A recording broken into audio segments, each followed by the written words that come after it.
Hi everyone, welcome back to my new vlog. ಎಲ್ಲರೂ ಹೇಗಿದ್ದೀರಾ? ಎಲ್ಲರೂ ಚೆನ್ನಾಗಿದ್ದೀರಾ ಅಂದ್ಕೊಳ್ತೀನಿ. ಹಾಗೆ ನನ್ನ ಚಾನಲನ್ನು ಯಾರಾದರೂ ಹೊಸದಾಗಿ ನೋಡ್ತಾಯಿದ್ದು ವೀಡಿಯೋಸ್ ನಿಮಗೆ ಇಷ್ಟವಾದರೆ ದಯವಿಟ್ಟು ನನ್ನ ಚಾನಲನ್ನು ಸಬ್ಸ್ಕ್ರೈಬ್ ಮಾಡಿ ನನಗೆ ಸಪೋರ್ಟ್ ಮಾಡಿ ಅಂತ ಹೇಳ್ತಾ ಇವತ್ತಿನ ವೀಡಿಯೋನ ಸ್ಟಾರ್ಟ್ ಮಾಡುವ. ಇವತ್ತಿನ ವೀಡಿಯೋದಲ್ಲಿ ನಾನು ನಿಮಗೆ ಪೌಲ್ಟ್ರಿ ಫಾರ್ಮಿಂಗಲ್ಲಿ ಅಂದರೆ ಬ್ರಾಯ್ಲರ್ ಕೋಳಿಗಳಿಗೆ ಕೊಡ್ತಕ್ಕಂಥ ಗ್ರೋತ್ ಬೂಸ್ಟರ್ ಬಗ್ಗೆ ನಾನು ನಿಮಗೆ ತಿಳಿಸಿಕೊಡ್ತೀನಿ. ಇದೊಂದು ಉತ್ತಮ ಗುಣಮಟ್ಟದ ಗ್ರೋತ್ ಬೂಸ್ಟರ್ ಆಗಿದೆ. ಇದು ನಾನು ಕೂಡ ತುಂಬ ಅತಿ ಹೆಚ್ಚು ಬಳಸ್ತಕ್ಕಂಥ ಒಂದು ಗ್ರೋತ್ ಬೂಸ್ಟರ್. ಇದರಲ್ಲಿ ಒಂದು ನ್ಯೂಟ್ರಿಷನ್ ಅಂತ ಹೇಳಿದರೆ ಇದೊಂದು ಬಂಡಲ್ ಅಂತಲೇ ಹೇಳ್ಬೋದು. ಇದರಲ್ಲಿ ತುಂಬ ವಿಟಮಿನ್ಸ್ ಇರ್ತದೆ. ವಿಟಮಿನ್ ಎ, ಬಿ, ಸಿ ಹಾಗೆ ತುಂಬ ವಿಟಮಿನ್ಸ್ಗಳು ಇದರಲ್ಲಿ ಒಳಗೊಂಡಿರ್ತದೆ. ಇದೊಂದು ಗುಡ್ ಗ್ರೋತ್ ಬೂಸ್ಟರ್ ಅಂತ ಹೇಳ್ಬೋದು.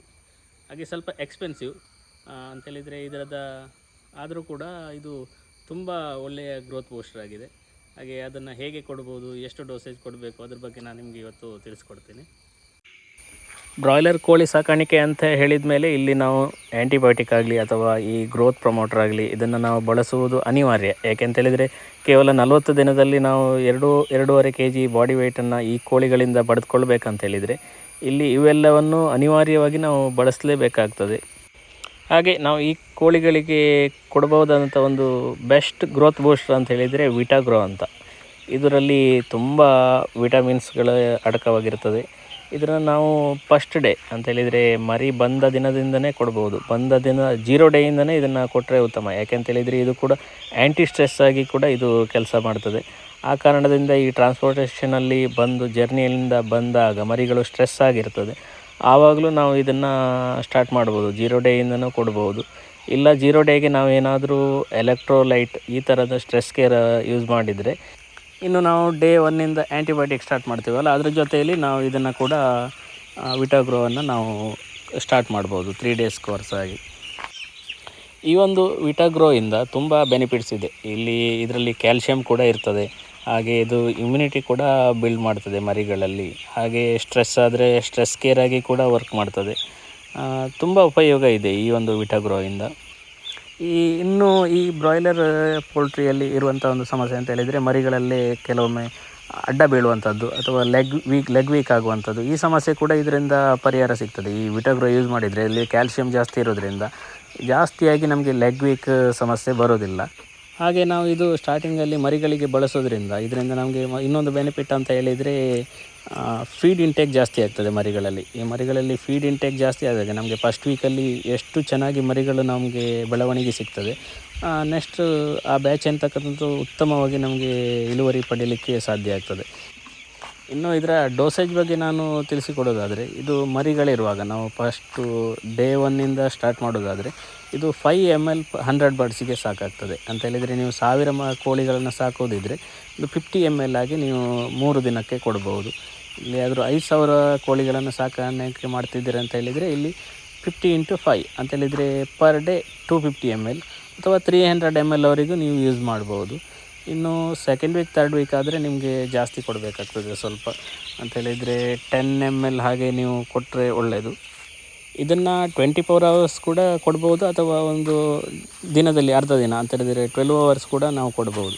ಈ ನಿಪ್ಪಲ್ ಸಿಸ್ಟಮ್ ಇರುವವರಿಗಾದರೆ ತುಂಬ ಇದು 12 hours ಕೊಡಲಿಕ್ಕೆ ತುಂಬ ಉತ್ತಮ. ಅಂತೇಳಿದರೆ ಇಲ್ಲಿ 5 ml 100 ಬರ್ಡ್ಸಿಗೆ ಏನು ತೊಂದರೆ ಆಗೋದಿಲ್ಲ.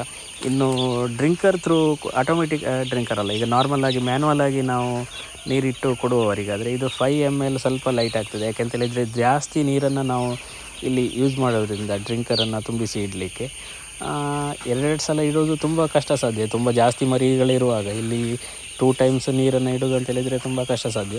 ಆ ಕಾರಣದಿಂದ ಏನು ಮಾಡ್ಬೋದು ಅಂತೇಳಿದರೆ ಒಂದು 1000 ಮರಿಗೆ ಒಂದು 70 ml ಹಾಗೆ ನಾವು ಕೊಟ್ಟರೆ ಒಳ್ಳೆಯದು. ಯಾಕೆಂದರೆ ತುಂಬ ನೀರಿನ ಜೊತೆ ಇದನ್ನು ಮಿಕ್ಸ್ ಮಾಡೋದ್ರಿಂದ ತುಂಬ ಲೈಟಾಗಿ ಕೋಳಿ ಮರಿಗಳಿಗೆ ಸಿಗ್ತದೆ. ಆ ಕಾರಣದಿಂದ ಇದೊಂದು 1000 ಬರ್ಡ್ಸ್ ಇದ್ದರೆ ಒಂದು 70 ml ಒಂದು 20 ml ಜಾಸ್ತಿ ಮಾಡಿಕೊಂಡ್ರೆ ತುಂಬ ಉತ್ತಮ. ಹಾಗೆ ಇದು ಸ್ಟಾರ್ಟಿಂಗ್ ಸ್ಟೇಜಲ್ಲಿ ಅಂತ ಹೇಳಿದರೆ ಫಸ್ಟ್ ವೀಕಲ್ಲಿ ಇದನ್ನು ಕೊಡಲೇಬೇಕಾಗ್ತದೆ ಗ್ರೋತ್ ಮೊಮೆಂಟ್. ನೆಕ್ಸ್ಟ್ ಎಲ್ಲಾದರೂ ನಾವು ಸೆಕೆಂಡ್ ವೀಕ್ ಅಥವಾ 3rd ವೀಕ್ ಸ್ಟಾರ್ಟಿಂಗಲ್ಲಿ ನಾವು ಏನಾದರೂ ಆ್ಯಂಟಿಬಯೋಟಿಕ್ ಯೂಸ್ ಮಾಡುವಾಗಲೂ ಕೂಡ ನಾವು ಇದನ್ನು ಬಳಸ್ಕೊಳ್ಬೋದು. ಯಾಕೆ ಅಂತ ಹೇಳಿದರೆ ಇದು ಆ್ಯಂಟಿ ಸ್ಟ್ರೆಸ್ ಆಗಿ ವರ್ಕ್ ಮಾಡೋದ್ರಿಂದ ತುಂಬ ಹೆಲ್ಪ್ ಆಗ್ತದೆ. ಆ್ಯಂಟಿಬಯೋಟಿಕ್ ಕೊಟ್ಟಾಗ ನಾವು ಕೋಳಿಗಳಲ್ಲಿ ಸ್ಟ್ರೆಸ್ ಕಾಮನ್ ಆಗಿ ಆಗೇ ಆಗ್ತದೆ.